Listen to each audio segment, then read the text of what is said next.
આજે અમદાવાદ શહેરની અંદર જે મહિનામાં એક વખત સામાન્ય સભા મળે છે, મેયરના અધ્યક્ષસ્થાને મળી હતી.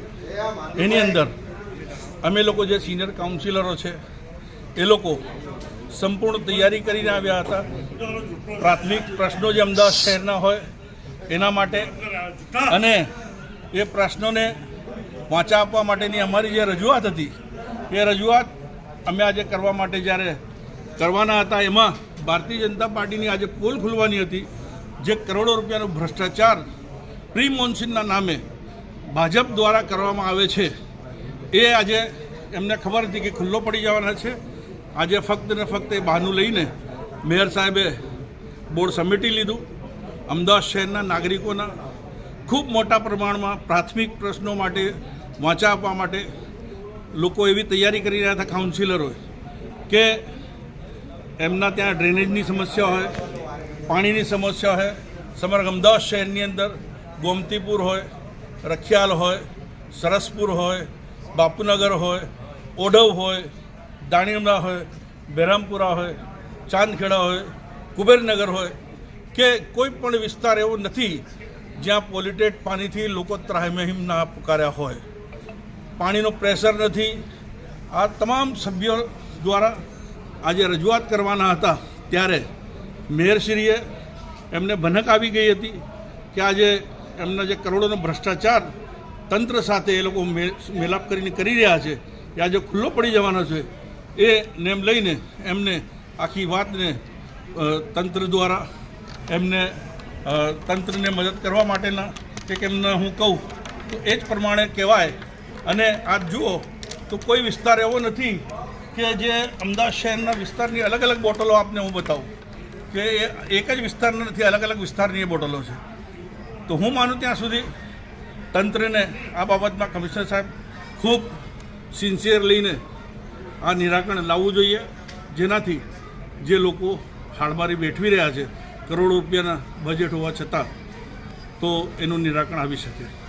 અમારે ત્યાં બહેરામપુરમાં દાણીલીમડા, ગોમતીપુર બધી જગ્યા પાણીમાં ગંદુ પાણી આવે છે અને એમાં કોઈ કોર્પોરેશન ધ્યાન આપતી નથી ને કરોડો રૂપિયાનો ખર્ચો કરે છે પણ પાણીના એ લોકો સોલ્વ કરતા નથી. ગંદુ પાણી આજની તારીખમાં અમદાવાદમાં બધી જગ્યાએ આવે છે. સાંભળવામાં નથી આવતી કોઈ પણ ચૂંટાયેલા પ્રતિનિધિની.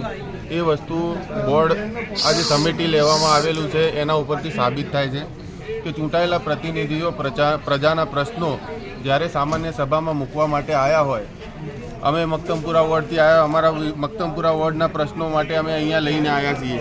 અહીંયા રજૂઆત કરવા માટે કે આજે સામાન્ય સભાની અંદર જે મોટા પ્રશ્નો છે એ મોટા પ્રશ્નોની અમે રજૂઆત કરીશું અને અમારા મક્તમપુરા વોર્ડના પ્રશ્નોના નિરાકરણ માટે મેયરશ્રીને અને સ્ટેન્ડિંગ કમિટી ચેરમેનશ્રીને તમામ અધિકારીગણને અહીંયાથી ધ્યાન કેન્દ્રિત કરીશું કે આ પ્રશ્નોના નિકાલ આવે છે.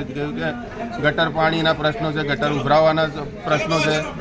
એટલે સામાન્ય સભા સમિતિ લઈ અને આજે સત્તા પક્ષે ખૂબ જ નિંદનીય કામ કર્યું છે કે પ્રજાના પ્રતિનિધિઓ આજે પ્રજાના પ્રશ્નો અહીંયા વાચા આપવા માટે આવ્યા હોય અને એમના સામાન્ય સભા સમિતિ લઈ અને પોતાના એસીના ચેમ્બરોમાં જઈને બેસી ગયા એટલે પ્રજાનું સાંભળશે કોણ? આજે ચૂંટાયેલા પ્રતિનિધિઓ અહીંયા આપના મીડિયાના માધ્યમથી આજે અમે કહેવા માંગીએ છીએ શાસક પક્ષને કે ભાઈ જે ચૂંટાયેલા પ્રતિનિધિઓ પ્રજાના પ્રશ્નો અહીંયા કહેવા માટે આવે છે એમને સાંભળવું જોઈએ.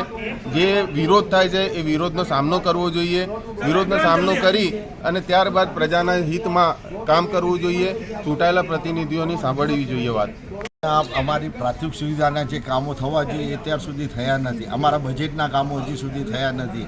શી ખબર આ ભાજપનું શાસન કેવી રીતે ચાલી રહ્યું છે એ જ ખબર નથી પડતી. અનેક વાર બોર્ડની અંદર રજૂઆત કરવામાં આવે છે, જ્યારે બોર્ડની અંદર એક બે સભ્યોને જ બોલવા દેવામાં આવે છે ને આ રીતે દર મહિને બોર્ડની વખતે આ રીતે બોર્ડ બંધ કરીને પબ્લિકની જે ફરિયાદોની વાચા અમારે આપવાની હોય છે તો મેયર અને એમના જે કમિશનરશ્રીઓ બધા ઉઠીને બહાર જતા રહે છે. તો અમારે હવે ફરિયાદો કરવી તો કોને કરવી? એના માટે નહીં અમારી અગર ફરિયાદો સાંભળવામાં નહીં આવે તો ગાંધી ચીડિયા માર્ગે અમે કોઈ એક્શન પ્લાન નક્કી કરી ને જે બી અમે નક્કી કરીશું અમારા કોર્પોરેટર સાથી કોર્પોરેટર મળી ને અમે કોર્પોરેશનની સામે ધરણા કરીશું.